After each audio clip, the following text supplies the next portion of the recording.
చేసి ఏకంగా ప్రతి చోట వాళ్ళ కోసమే ఈ ఫిషింగ్ హార్బర్లన్నీ కూడా నిర్మించడానికి శ్రీకారం చుట్టాం. నేను అడుగుతా ఉన్నాను, ఇదే చంద్రబాబు నాయుడు గారిని గట్టిగా నిలదీస్తూ అడుగుతా ఉన్నాను, అయ్యా చంద్రబాబు నాయుడు గారు, నువ్వు ఏ రోజు కూడా ఈ మాదిరిగా మత్స్యకారుల గురించి కానీ రాష్ట్రం గురించి కానీ ఏ రోజు ఆలోచన చేయలేదు. ఈ మాదిరిగా పోర్టులు కట్టాలని కానీ, ఈ మాదిరిగా మత్స్యకారులకు మేలు చేస్తూ ఫిషింగ్ హార్బర్లు కట్టాలని కానీ, ఫిష్ ల్యాండింగ్ సెంటర్లు కట్టాలని చెప్పి కానీ ఏ రోజు నువ్వు ఆలోచన చేయలేదు. ఏ రోజు వాళ్ళకు మంచి జరిగించే కార్యక్రమం చేయలేదు.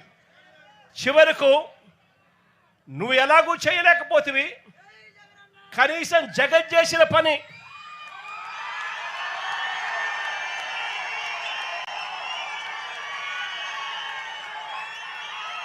జువెలదిన్నలో ఇక్కడే కనిపిస్తూ ఉంది. ఆశ్చర్యం ఏమిటో తెలుసా, ఈ జువెలదిన్న ప్రాజెక్టు తయారైపోయి 2 సంవత్సరాలు అయిపోతూ ఉంది.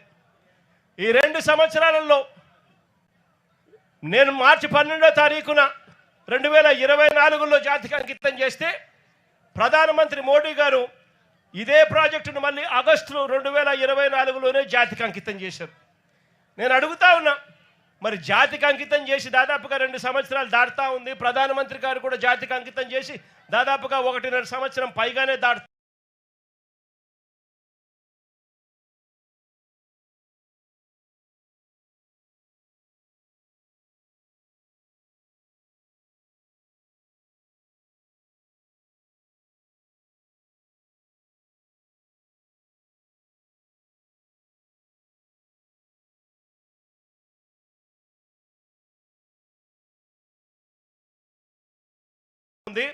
మరి ఎందుకు ఈ ఫిషింగ్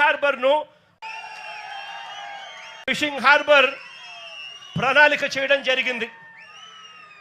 ఇదే ఫిషింగ్ హార్బర్లోనే ఇక్కడే కోల్డ్ స్టోరేజ్,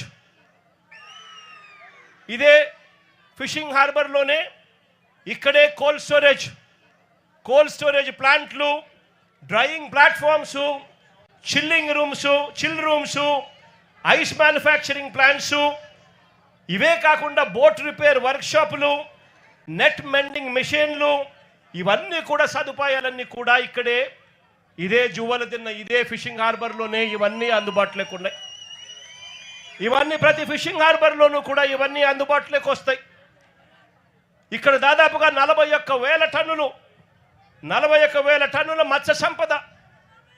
ఈ ఫిషర్మెన్లందరూ కూడా, ఈ మత్స్యకారులందరూ కూడా సంపద తీసుకొస్తే ఆ సంపదను ఇవన్నీ కూడా ఉపయోగపడే విధంగా ఉంటాయి.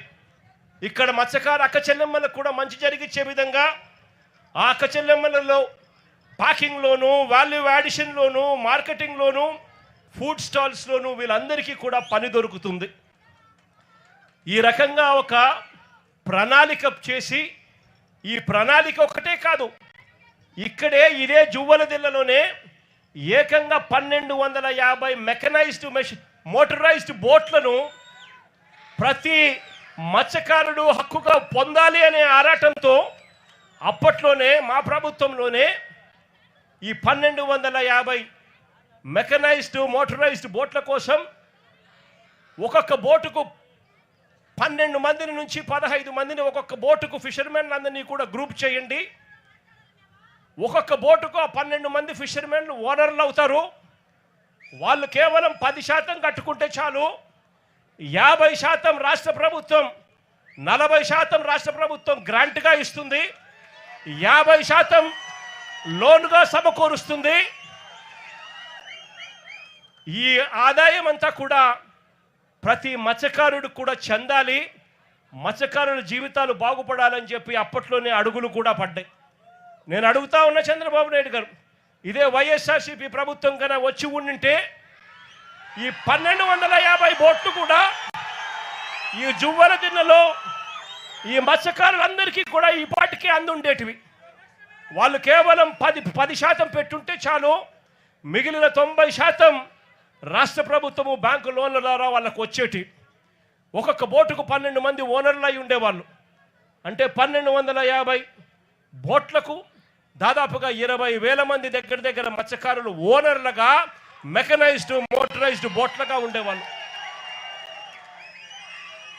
వైఎస్ఆర్సీపీ ప్రభుత్వం వచ్చి ఉండింటే ఈపాటికే ఈ కోల్డ్ స్టోరేజ్లన్నీ కూడా ఏదైతే మూతపడి ఉన్నాయో ఇవన్నీ కూడా నడిచేటివి, ఐస్ మేకింగ్ ప్లాంట్స్ నడిచేటివి, చిల్ రూమ్స్ నడిచేటివి, బోట్ల రిపేర్ల కోసం కేటాయించిన బోట్ రిపేర్ షెడ్లు పనిచేస్తూ ఉండేటివి, నెట్ల కోసం అని చెప్పి నెట్ బెండింగ్ మిషన్లు ఏదైతే ఉన్నాయో అవన్నీ కూడా ఆపరేషన్లో ఉండి ఈ ప్రాంతం అంతా కూడా మత్స్యకారులు చిక్కటి చిరునవ్వుల మధ్య ఆనందం కేతనాల మధ్య ఈ ప్రాంతం అంతా సస్యశ్యామలంగా ఉండేది. దురదృష్టవశాత్తు అది జరగకపోవడంతో ఈరోజు మత్స్యకారుల జీవితాలన్నీ కూడా చిన్నాభిన్నం అయిపోతా ఉన్న పరిస్థితులు మన కళ్ళ ఎదుటే కనిపిస్తూ ఉన్నాయి. ఇంకా అన్నిటికన్నా దారుణం ఏమిటో తెలుసా? ఈ జూవలదిన్న ప్రాజెక్టులో ఇక్కడ డిఫెన్స్ సాగర్ డిఫెన్స్ అంటే ఒక ప్రైవేట్ డిఫెన్స్ కంపెనీకి చంద్రబాబు నాయుడు గారు ఇక్కడ భూములు కేటాయిస్తారు. ఉన్న 79 ఎకరాలలో సగం ఈ ప్రైవేట్ డిఫెన్స్ ఫ్యాక్టరీకి చంద్రబాబు నాయుడు గారు కేటాయిస్తారు. అంటే దాని అర్థం ఇక మత్స్యకారులకు ఇక్కడ నుంచి కూడా తరిమేసే కార్యక్రమం చేస్తూ ఉన్నాడు చంద్రబాబు నాయుడు గారు. నేను అడుగుతా ఉన్నా చంద్రబాబు నాయుడు గారిని, ధర్మమేనా న్యాయమేనా అని అడుగుతా ఉన్నా ఇదే మనిషి పెద్ద మనిషి చంద్రబాబు నాయుడు గారిని. మత్స్యకారుల కోసం ఫిషింగ్ హార్బర్లు జగన్ నిర్మిస్తే నువ్వు చేస్తూ ఉన్నది ఏందయ్యా? దీన్ని కూడా దోచుకునే కార్యక్రమం చేస్తూ ఉన్నావు ప్రైవేట్ వాళ్ళకి ఇచ్చి. ప్రైవేట్ వాళ్ళకి నువ్వు ఇవ్వాలి అనుకుంటే పక్కన కృష్ణపట్నం పోర్ట్ ఉంది, ఆ పోర్ట్లో కావాలంటే దండిగా ల్యాండ్ ఉంది, అక్కడ కావాలంటే వాళ్ళకి ఇచ్చుకోవచ్చు. కానీ ఇక్కడ మత్స్యకారులను పొట్టగొట్టడం ఎందుకు చంద్రబాబు అని చెప్పి చంద్రబాబు నాయుడు గారిని అడుగుతా ఉన్నా గట్టిగా. చంద్రబాబు నాయుడు గారిని గట్టిగా వార్నింగ్ కూడా ఇస్తా ఉన్నా.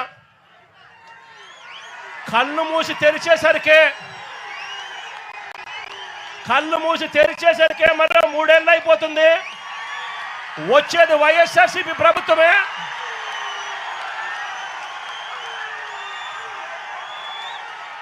ఈ ప్రైవేట్ డిఫెన్స్ కంపెనీని ఇక్కడి నుంచి షిఫ్ట్ చేస్తారని చెప్పి కూడా చెప్తా ఉన్నాం.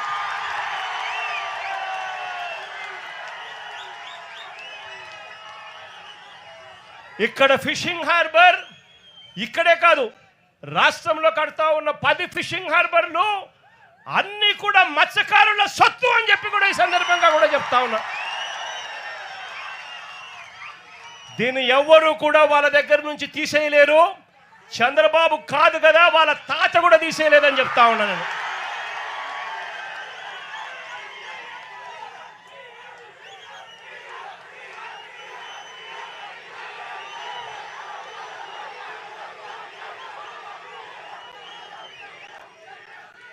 ఇంకా అన్నిటికన్నా విచిత్రం ఏమిటో తెలుసా? చివరికి చంద్రబాబు నాయుడు గారు ఇక్కడ మత్స్యకారులకు మేలు చేయాల్సిన చోట మేలు చేయకపోగా వారి కడుపు మీద తంతా ఉన్నాడు చంద్రబాబు నాయుడు గారు.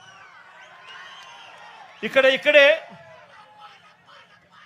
ఈ ప్రాంతంలోకి ఎవరూ కూడా రాకూడదు. ఇది ఆంధ్ర రాష్ట్రానికి సంబంధించిన ఫిషింగ్ ఏరియా. స్ట్రిక్ట్గా రూల్స్ ఉన్నాయి. మనం తమిళనాడులోకి పోకూడదు, తమిళనాడు వాళ్ళు మన వైపుకు మన దగ్గరికి ఇక్కడికి కూడా రాకూడదు. ఇవన్నీ స్ట్రిక్ట్గా రూల్స్ ఉన్నాయి. రూల్స్ ఉన్నా కూడా పక్కన తమిళనాడు నుంచి కరైకల్ ప్రాంతానికి చెందిన బోట్లు, మెకనైజ్డ్ బోట్లు మన ప్రాంతానికి ఇక్కడికి వచ్చి వాళ్ళు మెకనైజ్డ్ బోట్లతో ఇక్కడ మన మత్స్య సంపదనంతా కూడా తరలించుకొని పోతూ ఉంటే మన వాళ్ళు కడుపు మండి, మన వాళ్ళు తినడానికి ఇబ్బంది పడే పరిస్థితుల్లో కడుపు మండి రాష్ట్ర ప్రభుత్వం పలకని పరిస్థితుల్లో ఆ బోట్లను మన మత్స్యకారుల దగ్గరుండి ఆ బోట్లను పట్టుకొని పోలీసులకు అప్పచెప్తే పోలీసులు ఆ బోట్ల మీద కేసులు కట్టి ఎఫ్ఐఆర్లు చేసి ఆ బోట్లను సీజ్ చేస్తే ఆ సీజ్ చేసిన ఆ బోట్లను, ఆ ఎఫ్ఐఆర్ కట్టిన ఆ బోట్లను చివరకు మళ్ళీ ఏమైంది? ఇక్కడే ఇది ఫోన్ కాల్ డేటా.